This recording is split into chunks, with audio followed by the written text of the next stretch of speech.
Bagaikan benang kusut, kasus pembunuhan Vina dan Eki tak kunjung terurai. Sejak film Vina tayang di bioskop, sejumlah saksi baru terus bermunculan dalam perjalanan menyingkap kasus pembunuhan Vina dan Eki yang terjadi pada tahun 2016 silam. Terutama saksi yang meringankan tersangka otak pembunuhan Vina dan Eki, yakni Peggy Setiawan. Nama Liga Akbar Cahyana alias Gaga Awot adalah nama lama yang kemudian muncul kembali. Selasa lalu, Gaga diperiksa Polda Jabar sebagai saksi yang saat itu berada di lokasi kejadian. Digadang-gadang akan meringankan Peggy Setiawan, Gaga bersama kuasa hukumnya justru mencabut beberapa poin dalam berita acara pemeriksaan yang dilakukan 2016 silam, yaitu poin-poin terkait dengan peristiwa pembunuhan Vina dan Eki. Gaga sendiri masih harus membuktikan kesaksiannya dengan 4 saksi lainnya yang akan dihadirkan. Keempat saksi tersebut merupakan teman dari Gaga. Sebelumnya, polisi juga telah memeriksa saksi yang meringankan Peggy, yaitu Ibnu Suharsono alias Bondol dan Suparman. Mereka adalah rekan kerja Peggy yang menyatakan jika saat kejadian Peggy sedang berada di Bandung. Dua saksi meringankan lainnya, Iwan dan Yadi, yang juga rekan kerja Peggy, juga telah diperiksa polisi Polda Jabar Rabu kemarin. Sementara itu, polisi sendiri sudah menetapkan Peggy Setiawan sebagai tersangka sekaligus otak dari pembunuhan Vina dan Eki. Polisi juga menegaskan jika tidak ada DPO lain selain Peggy Setiawan. Lantas, apakah rentetan kesaksian sejumlah orang tersebut cukup kuat untuk membebaskan Peggy dari jerat hukuman? Benarkah ada bukti kuat lain yang telah dipegang polisi sehingga Peggy ditetapkan sebagai tersangka? Tim TV One mengabarkan.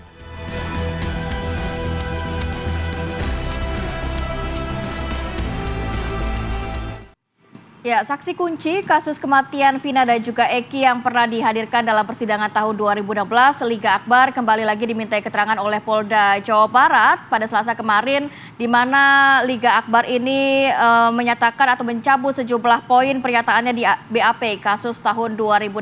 Apakah kehadiran Liga Akbar ini dapat mengungkap hal-hal yang selama ini belum terungkap? Berikut pernyataannya.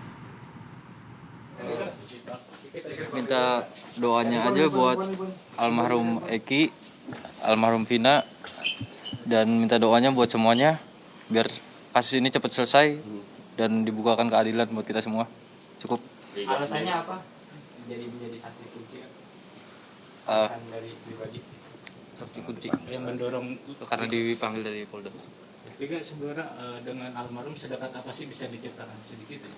Oh, sudah kayak adik kakak dulu, kayak saudara. Bapak dan mamanya juga udah tahu saya. Pernah curhat nggak? Masalah curhat ya agak tertutup. Tertutup. Iya. Baik soal asmara atau geng motor itu pernah curhat? Asmara dan geng motor, saya kurang mendalami juga dan tidak tahu juga. Ini lebih dekat ke Eki atau ke Vina? Ke Eki. Pernah nginep bareng sama Eki? Iya, di rumah. Di rumah Eki. rumahnya Eki? Iya. Ya, oke ya. Kan nantinya ke pokok perkara, kasihan. Ya, untuk mengurai benang kusut kasus kematian Vina dan juga Eki di tahun 2016 sudah cukup lama, sampai dengan saat ini 8 tahun. Sudah banyak sekali juga saksi yang bermunculan, tapi saksi ini nampaknya pernyataannya berbeda-beda begitu. Betul. Ya. Bagaimana akhirnya kasus ini dapat terungkap? Kita akan membahas mengenai hal ini dengan narasumber yang sudah hadir di studio. Sudah ada yang pertama Bang Edi Hasibuan, Direktur Eksekutif Lemkapi. Selamat pagi Bang Edi. Selamat pagi. Kemudian juga Bang Ibnu Mazjah, anggota Komisi Kejaksaan 2018 sampai dengan 2023. Selamat pagi, Assalamualaikum. Selamat pagi. Waalaikumsalam warahmatullahi wabarakatuh. Kemudian juga akan bergabung bersama kami nanti ada Bang Palmer Situmorang, praktisi hukum, dan juga Dr. Yudi, yakni dokter forensik. Assalamualaikum, selamat pagi Dr. Yudi. Selamat pagi. Selamat pagi. Baik. Saya mau ke Bang Ibnu dulu Bang. Kalau ini kan melihat Anda pernah menjabat juga di tahun 2018 sampai dengan 2023, di mana kasus ini ternyata juga pastinya setelah dari pihak kepolisian sampai dengan persidangan, kemarin juga dari salah satu praktisi hukum mengatakan harusnya juga ada secara terang benderang, jangan sampai ada peradilan sesat. Sejauh ini kalau untuk di Kejaksaan sendiri Bang, kasus ini seperti apa sih sebenarnya? Pertama-tama ya, kaitan dengan yang tadi dikatakan sebagai benang kusut ya, perkara Vina ini juga perlu disikapi. Kita sering atau bahkan sering mendengar ya istilah bahwa ada kejahatan yang sempurna. Tetapi juga di samping ada kejahatan yang sempurna, kita juga menjadi padanannya adalah kejahatan yang tidak sempurna. Ya. Nah, apa ya kejahatan yang sempurna itu? Ada ternyata masih banyak kejahatan yang tidak terungkap kan di dunia kriminal kita. Salah satu contohnya misalkan kasus mutilasi di Jembatan Semanggi waktu itu di tahun 80 atau 90-an. Nah, itu juga menjadi pertaruhan untuk kasus Vina ini pada penegak hukum, apakah memang penegak hukum itu mampu untuk mewujudkan suatu kepastian hukum yang berkeadilan ya, dalam konteks dunia hukum itu sendiri. Nah, saya tadi agak koreksi, saya di Komisi Kejaksaan tahun 2019 sampai tahun 2023 ya. Oke, 2019 ya, bukan 18 ya. Nah, ketika kasus ini secara normatif saya katakan bahwa proses penyidikan itu memang tidak terlepas dari proses penuntutan. Artinya proses penuntutan itu melingkupi juga proses penyidikan. Nah, kalau ada sesuatu yang tidak ideal, tentu bukan hanya proses penyidikannya saja yang tidak tepat gitu ya, tetapi juga ada masalah di proses penuntutannya. Karena penuntutan dan proses penyidikan itu adalah satu rangkaian. Ya juga harus dipertanyakan mengapa timbul permasalahan seperti ini, ya tentu harus ada koreksi di internal dalam lingkup penuntutan yang menjadi ranah tugas dari kejaksaan. Nah, artinya penuntutannya itu ada yang hilang atau ada yang tidak komprehensif secara lengkap sehingga menjadi bias hingga saat ini begitu? Ya, permasalahannya memang yang diatur di dalam hukum acara kita, hukum Undang-Undang Nomor 8 tahun 1981 ya. Ini memang pengaturan masalah penuntutan ini sangat terbatas, lebih kepada pengaturan yang terdapat di dalam proses penyidikan. Nah, oleh karena itu memang di dalam Undang-Undang 11 tahun 2021 itu lebih banyak memberikan ruang kepada kejaksaan untuk bisa mengelaborasi lebih jauh terkait dengan hal-hal yang dilakukan pada ranah penyidikan. Nah, jadi permasalahannya kan ini terjadi tahun 2016 ya. Ya, sudah cukup lama ya. Betul. Kalau dari Lengkapi sendiri seperti apa Bang? Kalau melihat kan sebenarnya kasus Vina ini ditangani di tahun 2016, kemudian belum tuntas ya, dalam arti sampai dengan saat ini masih dicari lagi sebenarnya apa sih penyebab pasti dari kematian Vina dan juga Eki ini. Nah, melihat rangkaian dari proses di tahun 2016 sampai dengan 2024 ini, kemudian banyak saksi-saksi yang muncul, saksi ada yang muncul memang di tahun 2016, ada saksi yang baru muncul di tahun ini begitu ya. Dan kemudian banyak mempertanyakan, kok nggak ada CCTV, kok nggak dicek spermanya dan lain sebagainya. Ini dari Lengkapi menanggapinya seperti apa? Ya, saya kira memang ini merupakan bahan daripada untuk introspeksi ya.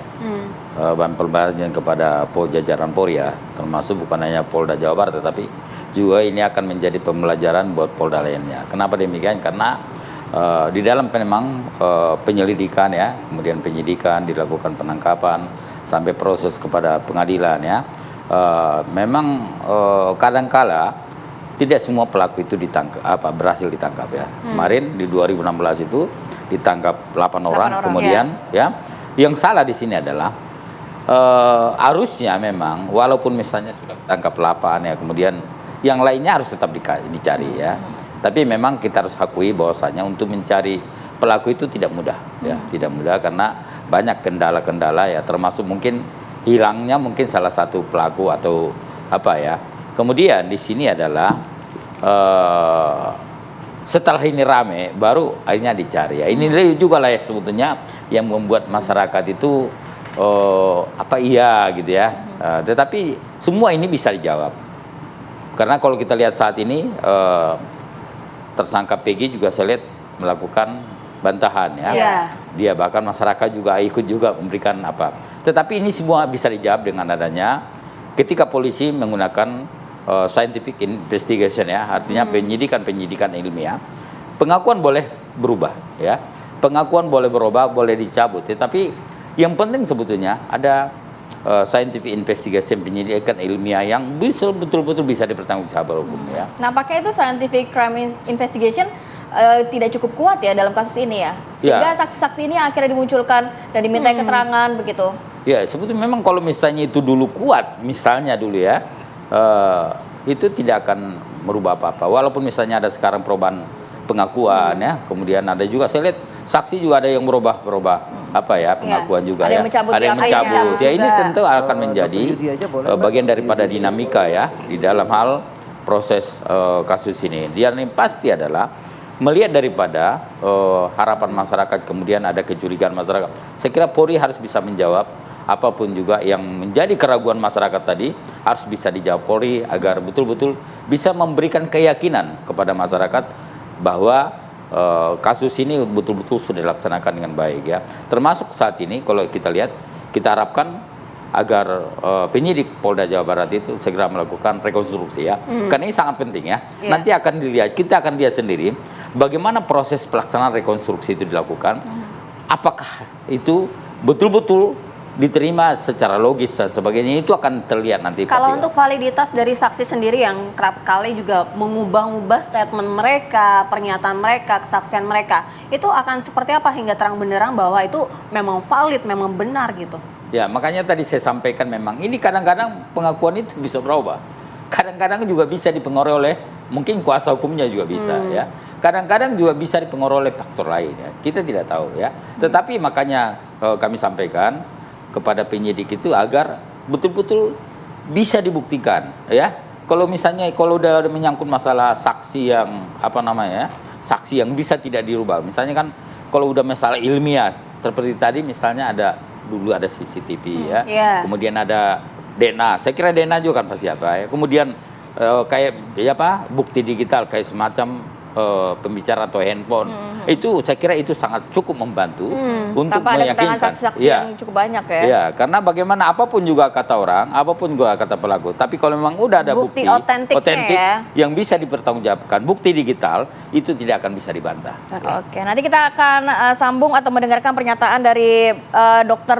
Yudi melihat sebenarnya kan kalau belakangan juga banyak mempertanyakan seperti CCTV yang beredar apakah memang itu benar adanya. Kemudian apakah juga masih bisa tuh pihak kepolisian untuk men-track bagaimana percakapan di handphone para terpidana dan juga mungkin di handphone dari korban sendiri yang saat ini juga mungkin masih di pihak kepolisian. Nanti akan didalami oleh digital forensik seperti apa ya Bang? Kita akan kembali saat lagi.